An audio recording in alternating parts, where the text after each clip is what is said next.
Bom dia, boa tarde, ou boa noite, depende da hora que você está ouvindo ou vendo a gente no YouTube, começando mais talkenização para vocês. Hoje temos um cara aqui, ó, Rodrigo Amato, CEO da Lacos. A gente vai falar de um assunto extremamente importante e interessante, então escutem, vejam esse podcast, porque eu tenho certeza que vocês vão gostar. Vamos falar o que é uma depositária de valores imobiliários e também como ela pode participar de uma operação tokenizada. Rodrigo, muito obrigada por aceitar o convite, por estar aqui com a gente hoje para a gente bater um papo. Prazer é meu, espero poder contribuir aqui, dividindo um pouco do conhecimento que a gente adquiriu aí nos últimos anos. Com certeza, vai ser muito legal. Antes da gente entrar no assunto, começar o tema, eu gostaria que você se apresentasse, contasse um pouquinho da tua trajetória e também sobre a Lacos para o pessoal conhecer. Vamos lá, já são mais de 20 anos de carreira, comecei aí mercado financeiro em 2002, passei por Itaú, por Santander e desde 2010 fundei a Lacos, que hoje é a Lacos. Sim, nesses 14 anos de empreendedorismo, como todo empreendedor, os caminhos são bastante tortuosos, né? E começamos com uma empresa de software, desenvolvemos um sistema para gestão de operações financeiras voltado para tesourarias corporativas, gestão de dívidas, gestão de risco e derivativos. E em 2018 a gente deu início a uma evolução nossa do modelo de negócio, buscando trazer receitas transacionais para além da assinatura do software que a gente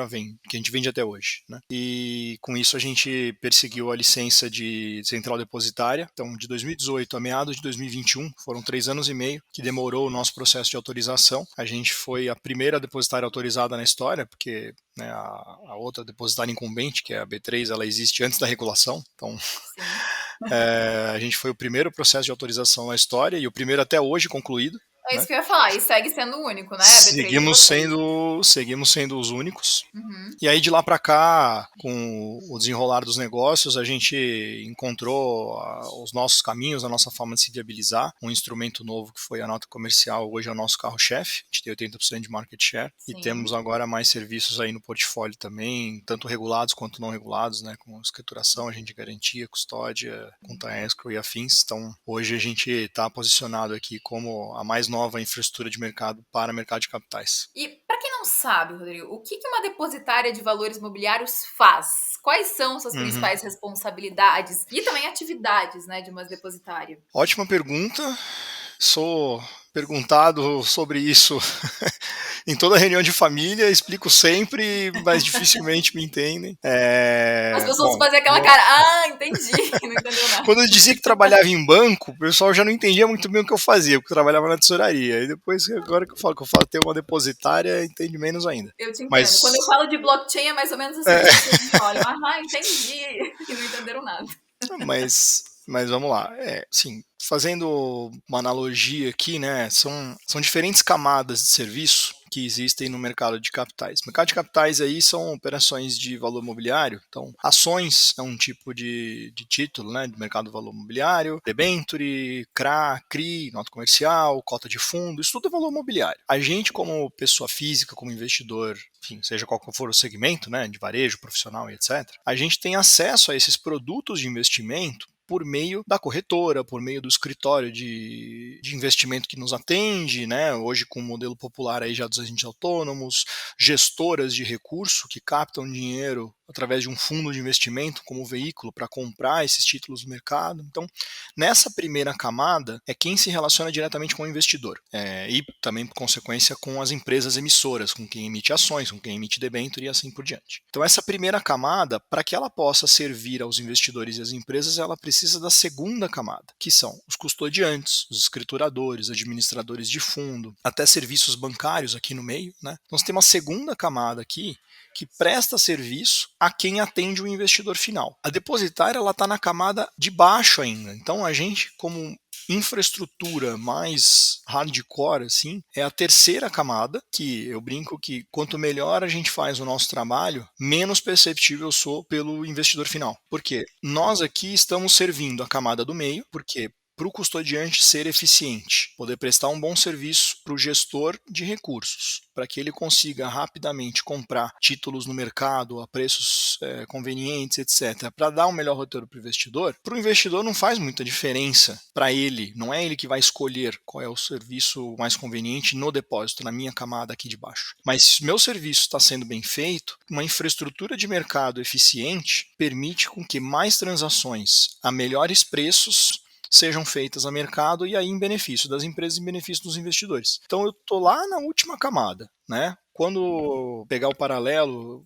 hoje, né, atualmente tem muitas discussões que estão sendo afloradas aí no mercado por conta das possibilidades de novas bolsas virem a operar no Brasil, né? Sim. Tem até o Teve vídeo agora lá do recente, Eduardo né? Não sei se... Paes, com a No perspectiva Rio, né? de uma nova bolsa se instalar no Rio e tudo mais. A bolsa em si, ela é um ambiente de negociação, ela está na segunda camada que eu falei, porque o investidor final, o gestor de recursos, opera nela. Mas por trás da bolsa tem a depositária, porque é onde ficam as ações no final, é onde se liquidam os negócios que acontecem no ambiente de bolsa. Ou Então, seja, é um papel extremamente fundamental. exatamente. Então é muito importante aqui uma infraestrutura de mercado segura, resiliente, mas eu acho que como benefício adicional, a gente está trazendo aqui a nossa agilidade, né, e a nossa capacidade de inovação, além de conseguirmos aqui entregar toda essa segurança do mercado, porque a gente atendeu aqui todos os padrões que são impostos pela CVM através da regulação. Então, ponto de vista de segurança e salvaguardas, a gente, B3, tem equivalências, né? Mas a nossa agilidade, a nossa capacidade de inovação, por a gente ser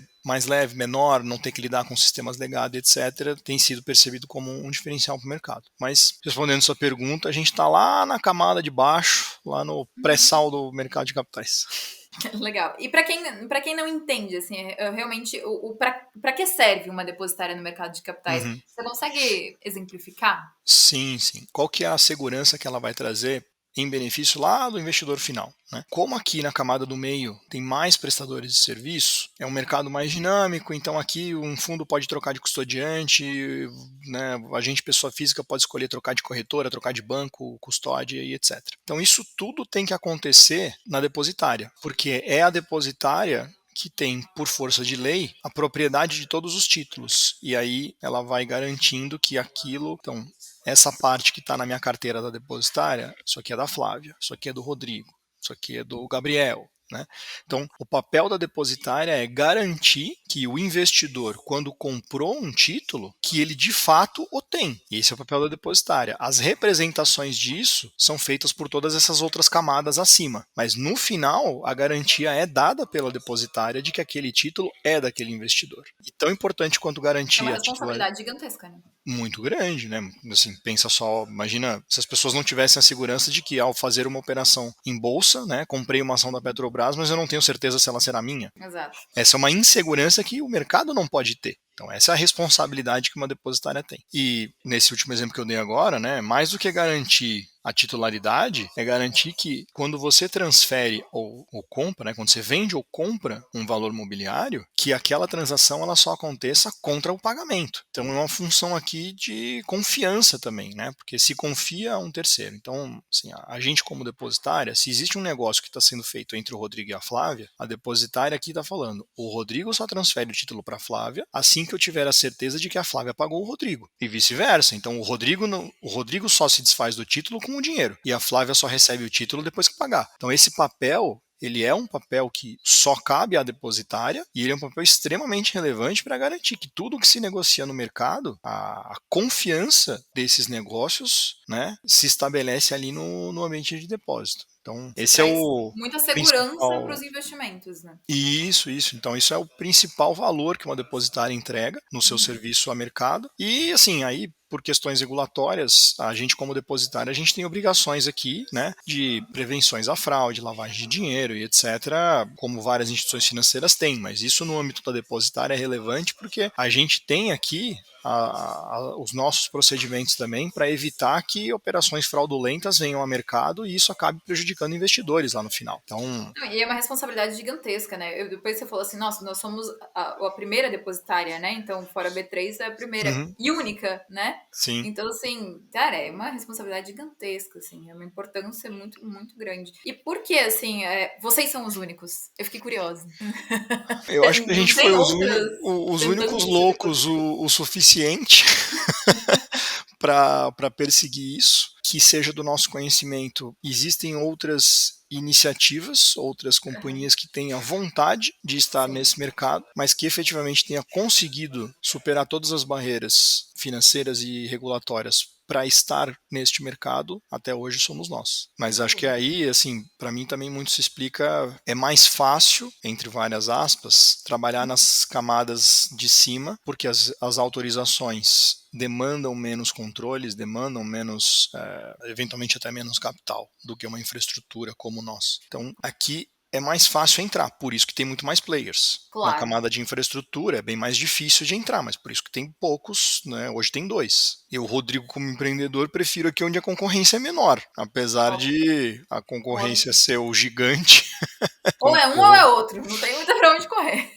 Eu concorro só com a B3, pelo que isso tem de bom e pelo que isso tem de ruim. Exato. Ruim Eu pra queria mim, que né? você Eu queria que você me explicasse, Rodrigo, eventos. O que são eventos, né? Porque Uhum. até a gente vem escutando muito aqui dentro da Liga, falar em eventos, eventos, eventos. O que são eventos dentro de uma operação e Uhum. como que é feito o tratamento dos eventos pela Lacos? Eventos de uma operação, né, no mundo da renda fixa, é um pagamento de juros, uma amortização regular ou extraordinária, pagamento de um prêmio, coisas do tipo. Então, é qualquer tipo de pagamento que a empresa que emitiu o valor mobiliário faça para os investidores que são os titulares daqueles valores imobiliários, debênture, CRA, nota comercial e afins. Então, qualquer pagamento é um evento. A depositária, do mesmo jeito que eu preciso garantir que se o Rodrigo vendeu o título para a Flávia, ele vai receber o dinheiro, quando o emissor, que é a empresa, né, que emitiu a debênture, por exemplo, faz um pagamento aos investidores,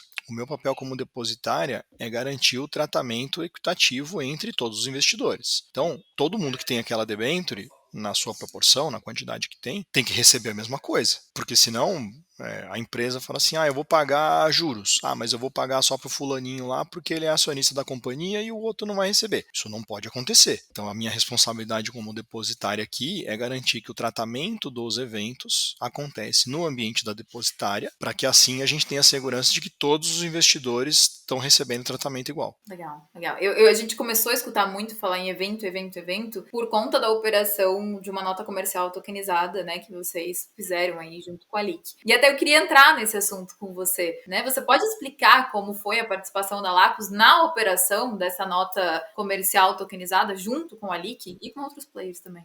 Sim, sim, claro. Aqui para nós, assim, foi muito enriquecedor ter participado dessa operação. Para nós, a gente já tem relação, né, com tokenizadoras e estamos aprendendo todo dia com os benefícios que essa tecnologia vai trazer. E aí é onde eu digo que acho que a nossa capacidade de inovação e agilidade fez a diferença, porque conversando com o time da Liqui, né, conversando com o Daniel especificamente, eu entendi a dificuldade que ele tinha para conseguir fazer uma transação, porque essa transação que a gente fez, ela cumpriu todos os ritos padrão de mercado de capitais. Né? Uhum. Foi uma oferta Sim. pública, feita pelo rito da 160. A primeira, né? Foi a primeira do mercado, tokenizada como oferta pública. Para isso, ele dependeria que, né, assim, aqueles players que são os players regulados convencionais que eram necessários estar vinculados, que entendessem o uso da tecnologia e que tivessem também a vontade de se adaptar a ela. Num momento em que a tecnologia, eu vejo muito valor no que ela pode trazer, na medida em que a gente consiga trazer isso como padrão de mercado. Num primeiro momento,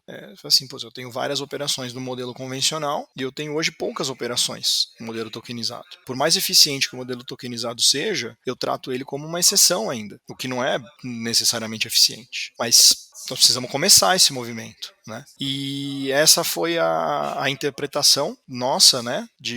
A nossa abordagem, melhor dizendo, a operação. E aí, conversando com o Daniel, a gente falou, cara, assim, a depositária hoje ela tem um papel relevante em ofertas públicas, porque é condição, está depositada. E aí, a nossa vontade aqui de querer fazer junto, de entender os benefícios da tecnologia, de como lidar com isso, como adaptar os nossos processos a isso, né? Assim, foi muito legal poder ter aprendido muito também com o time da Liqui e como que a gente aqui consegue lidar melhor e como consegue aproveitar melhor também os benefícios dessa tecnologia. Então acho que a eficiência que isso vai trazer, ela é muito grande na comunicação entre todos os participantes. Funciona, a meu ver, muito melhor, né? A gente poder todos beberem Evita da mesma ruídos, né? fonte. Isso, todos beberem da mesma fonte é muito mais fácil né? Claro. Mas aí, de novo, volto ao ponto de que na hora que isso for o padrão de mercado, é mais eficiente para todo mundo, né? Com certeza. Um precisava do outro ali para tudo Uhum. funcionar. Isso é legal. E como que foi de fato assim para vocês o processo de registro da nota comercial no sistema da Lacus a partir da sua missão na blockchain? Uhum. O que a gente fez aqui foi, né, assim, a leitura do contrato no ambiente tokenizado da Liqui, a partir do registro na blockchain, a criação do token,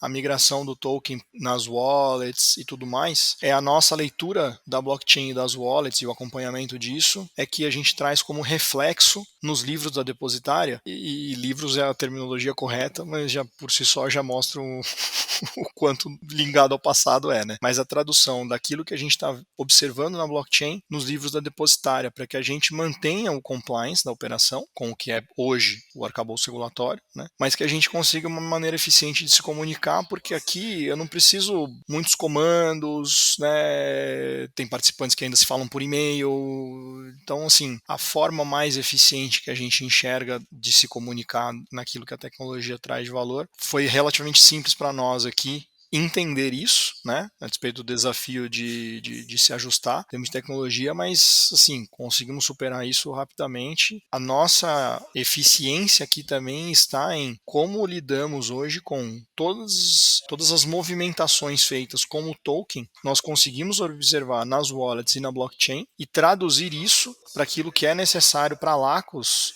cumprir as suas obrigações perante o regulador.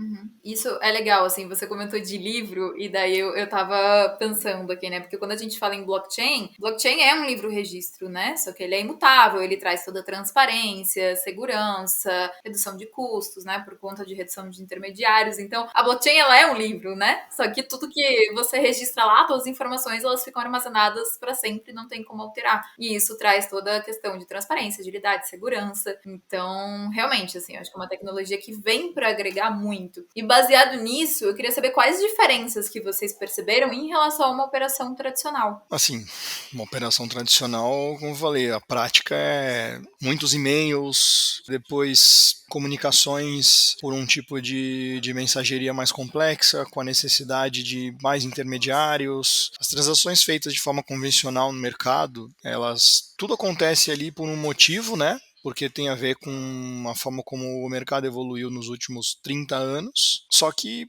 por hábito, tem muitas coisas que hoje são desnecessárias, mas que nunca houve questionamento de porquê daquela habitualidade, e aí todo mundo faz do jeito que faz, porque sempre foi assim. E eu acho que a oportunidade que, né, a inovação de trazermos uma oferta pública com a tecnologia do blockchain, oferta tokenizada e tudo mais, eu acho que ela tem um grande valor de abrir essa discussão, de a gente se provocar de passos desnecessários que a gente sai cumprindo, ritos que não fazem muito sentido. Então acho que o momento agora, a partir da tecnologia, está sendo provocada uma discussão para mim muito saudável, né? E aí é óbvio que para a Lacus isso importa bastante, porque a Lacus, como uma nova depositária no mercado, a gente quer trazer inovação, portanto propor mudanças, propor um jeito novo de fazer que entregue mais eficiência para o mercado, no sentido de fazer o mercado crescer, aumentar a capacidade do mercado todo de fazer mais negócios e tudo mais. Mas a gente encontra muitas barreiras, porque,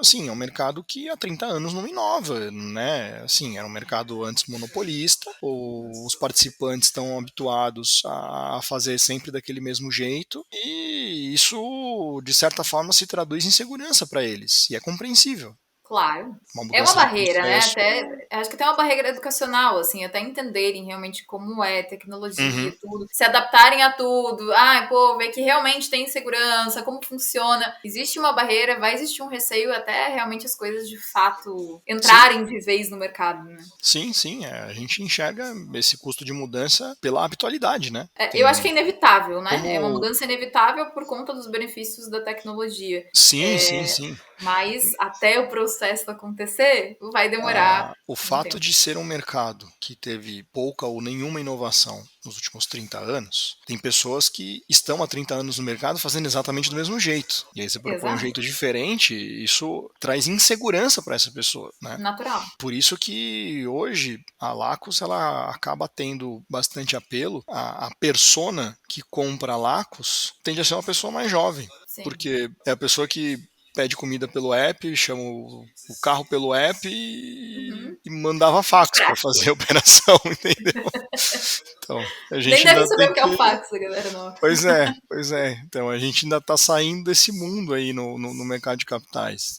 Mas eu acho Sim. que essas pessoas elas já têm a vontade de muitas das experiências que elas têm hoje na pessoa física, né, experiências pessoais, de querer ver aquilo se traduzido no seu ambiente de trabalho. Então é uma evolução necessária do mercado de capitais, né? É inevitável, né? Ela vai realmente Uhum. acontecer, mas é o que você falou. Imagina você tem uma empresa, há 30 anos você está fazendo um negócio daquele jeito. Aí chega alguém e quer mudar o que você está fazendo. Por melhor Uhum. que seja, que vai trazer, realmente existe um receio, existe um medo, uma Isso. insegurança, mas é inevitável, isso vai acontecer. E eu queria Uhum. saber como que a Lacus, ela lida com esses eventos que ocorrem na blockchain, como compras e Uhum. pagamentos. Do nosso lado aqui, há o monitoramento, né, e leitura da blockchain, monitoramento das wallets. Então, na medida em que o token saia de uma wallet, vá para outra e tal, as transações que acontecem no ambiente da Liquid e que estão ali representadas na blockchain, esse monitoramento da Lacus é o que faz com que a gente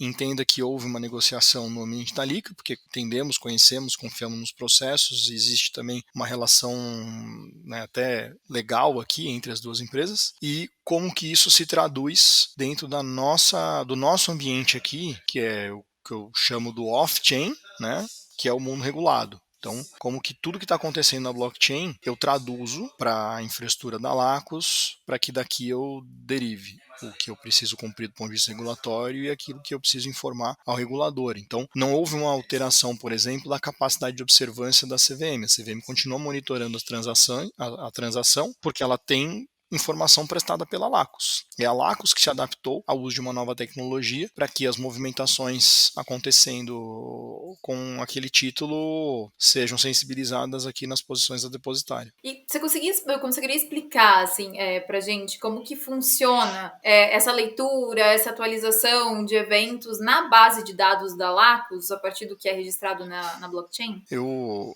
consigo te dizer, vamos dizer assim, do ponto de vista funcional, né, de Uhum, negócios, porque eu ótimo. não sou técnico. Não, mas É, a ideia é funcional mesmo. mas a gente tem aqui um monitoramento, uma escuta, vamos dizer assim, né, do contrato. Né, do contrato e das wallets. Então, sim, através das nossas APIs aqui, quando há alguma movimentação ou alteração em relação aos registros que estão nas nossas bases, a gente Sim. entende que isso representou uma movimentação. E aí a gente interpreta qual foi a movimentação e reflete isso nos nossos livros internos.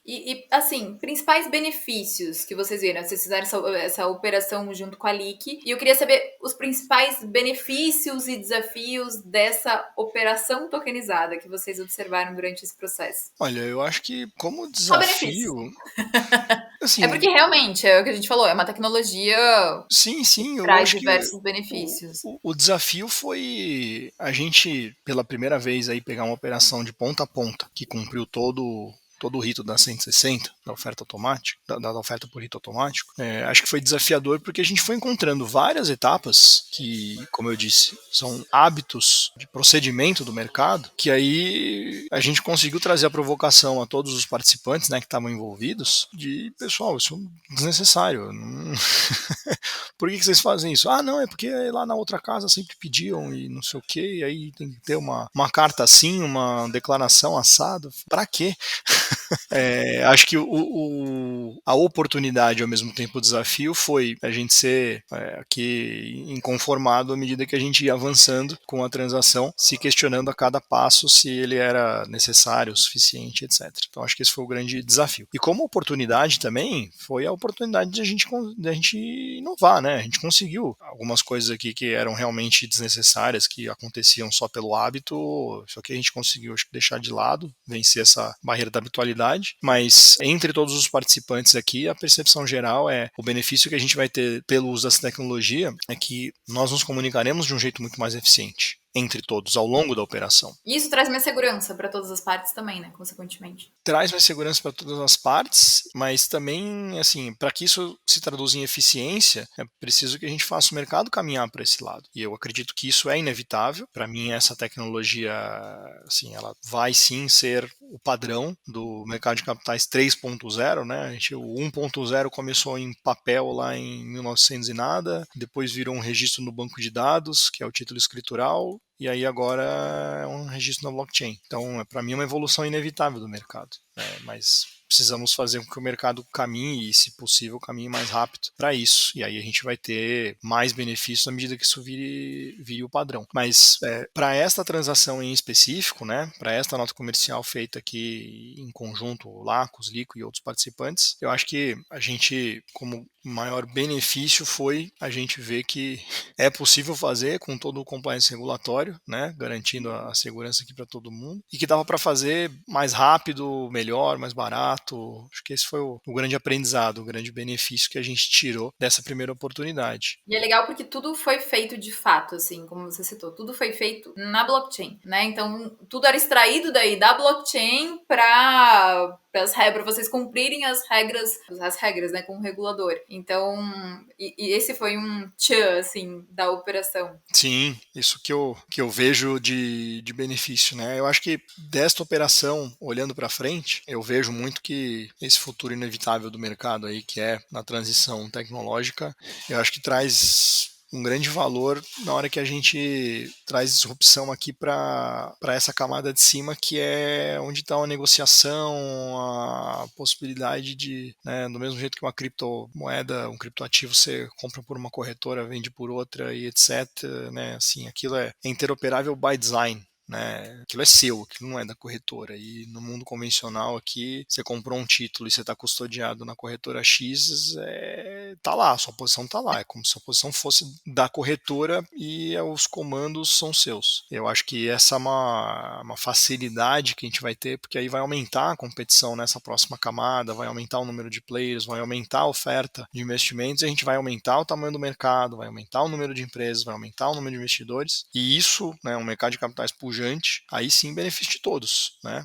Então, pegar a dinâmica de mercado de capitais nos Estados Unidos é muito diferente do Brasil, porque é um mercado muito maior, né? E aí várias outras particularidades, né? Mas ainda que a gente faça o mercado crescer aqui, eu acho que É aí uma forma de democratizar investimentos, né? A gente fala muito sobre isso no podcast. Exatamente. Então, de pessoas talvez que não tivessem acesso a um tipo de investimento específico, através, né, da tokenização, dos de blockchain, elas vão conseguir ter acesso a esse investimento. Uma pessoa que está do outro lado do mundo vai conseguir ter acesso a investimentos que ela quer e hoje ela não tem. Então, é uma outra forma, é uma outra vantagem que a gente vai ver aí acontecendo. Hoje a gente já vê, né? Mas a gente vai ver acontecendo cada vez mais no futuro, né? Que nossa visão, acredito que é a mesma, que realmente operações tokenizadas, elas vão acontecer, de fato, já estão acontecendo, mas isso vai acontecer muito mais no futuro. E eu queria perguntar para você a questão do papel das depositárias nesse novo cenário. Como que você vê o papel das depositárias no momento que realmente a economia estiver tokenizada? Eu acho que a depositária ela deve mudar, né, de papel e de responsabilidades. Mas a principal responsabilidade da depositária hoje é o que a gente chama de gatekeeper. Então, a gente aqui na função de prevenir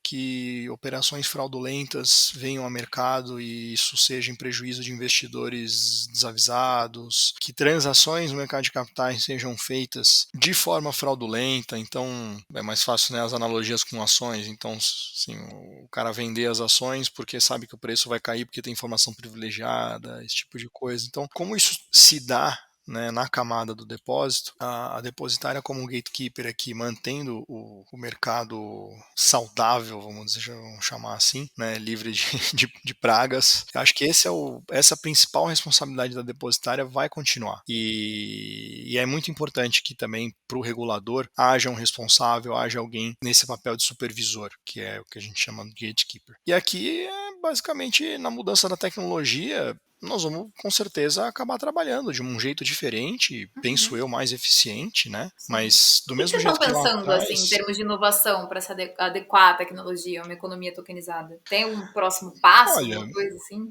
da experiência que a gente tem tido, né, com todas as tokenizadoras e em especial aqui com a Liqui, eu acredito mesmo que a nossa forma de se comunicar com o mercado é o que deve sofrer o maior impacto. E aí isso implica em a gente aqui estar preparado, né, imaginando que haja uma blockchain, né, o regulador tem uma vontade de ter uma blockchain só. Quando a gente fala em Open Capital Markets, eu, Rodrigo, traduzo para minha linguagem como ter uma só blockchain para o mercado todo. Eu acho que isso facilitará muito a nossa forma de se comunicar com todos os participantes e deve fazer com que o mercado cresça, né? A gente vai ter menos barreiras para o desenvolvimento de mercado. Então, a nossa capacidade tecnológica hoje de se conectar a isso, a experiência que a gente já está desenvolvendo aqui, eu acho que ela vai ser muito rica para que a Laco seja um dos primeiros a se mexer nesse sentido, né? E aí esta transação que a gente fez aqui, para mim, ela é um expoente disso. A gente consegue ser mais ágil, a gente consegue se mexer rápido para fazer com que esse tipo de transação pare de pé e venha a mercado, usando uma infraestrutura que foi aprovada com uma regulação que foi construída quando a gente nem sabia o que era blockchain.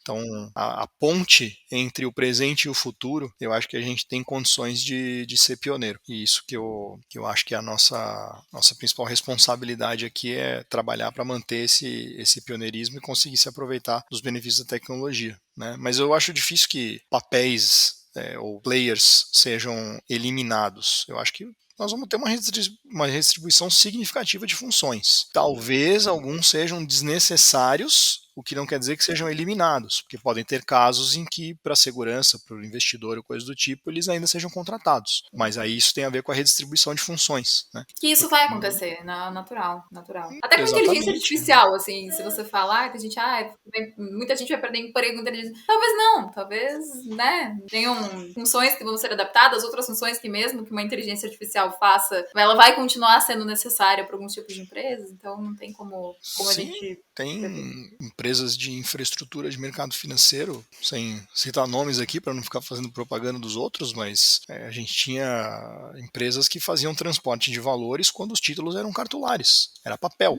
Então tinha companhias que tinham que ficar indo com o carro forte para cima e para baixo para levar o título. Na hora que isso virou escritural, virou um registro no banco de dados, essas companhias se adaptaram, mudaram de Claro. função, né? Se adaptaram à nova tecnologia, mas elas não morreram, elas se adaptaram. Acaba sendo natural, vai se adaptando à Isso. tecnologia e é um processo, né? É um processo que vai acontecendo. Uhum. Rodrigo, eu queria que você fizesse suas considerações finais, alguma coisa talvez que você queria falar da operação ou alguma coisa mesmo da Lacos, Uhum. para a gente ir encaminhando do nosso podcast. E quero, Uhum. de verdade, falar que foi muito legal, assim, porque deu para entender muito bem o papel de uma depositária, entender muito bem a importância, né, da tokenização nessa operação que vocês fizeram em conjunto com a LIC. Então, sensacional. O Uhum. podcast é seu, fica à vontade. Bom, se deu para entender, ainda bem que esse Deu para podcast vai estar entender, eu não fiz publicado. igual Sempre que me família, que você falou, perguntarem, eu fala mando o para alguns link. familiares. Quando me perguntarem, agora eu tenho um link para mandar. Mas, brincadeiras à parte, eu que agradeço. Prazer aqui, né, participar do podcast. Uma honra o convite aí. Sou um admirador aí do trabalho da LIC, tudo que vem sendo desenvolvido. E pela Lacos, é isso, assim, a gente vem aí há 14 anos, né, superando vários desafios. Decidimos por conta própria, ninguém nos obrigou a entrar nesse mercado de infraestrutura, competir com o gigante, quebrar um monopólio. É difícil pra caramba, mas a gente faz isso porque a gente acredita que é possível, porque a gente acredita no valor do que a gente está fazendo, no nosso propósito. Então, talvez por ser tão difícil assim, é que tenha pouca concorrência, que é onde eu prefiro estar. Com certeza. E como as pessoas encontram a Lacos nas redes sociais? O nosso Instagram é @lacosofc, de oficial, Lacos no LinkedIn, nossa página, e nosso site lacos.com.br. Legal. Rodrigo, muito obrigada por aceitar o convite, por essa aula que você deu. Eu realmente entendi muito bem. Eu tenho certeza que o pessoal também entendeu. Então, quero comentários aí, quem ouviu esse podcast ou quem assistiu esse podcast, comenta aí se você conseguiu entender o papel de uma depositária. Quem vocês querem que a gente convide para o próximo podcast, a gente escuta vocês sempre. Quem quiser saber mais sobre tokenização, mercado de capitais, mercado de crédito, acesse descomplique.com.br. Lá a gente tem muito conteúdo de graça, o que é melhor ainda, para vocês acessarem e se informarem. Rodrigo, muito obrigada novamente. Foi sensacional. Eu que agradeço. Um abraço a todos. Até. Tchau, tchau.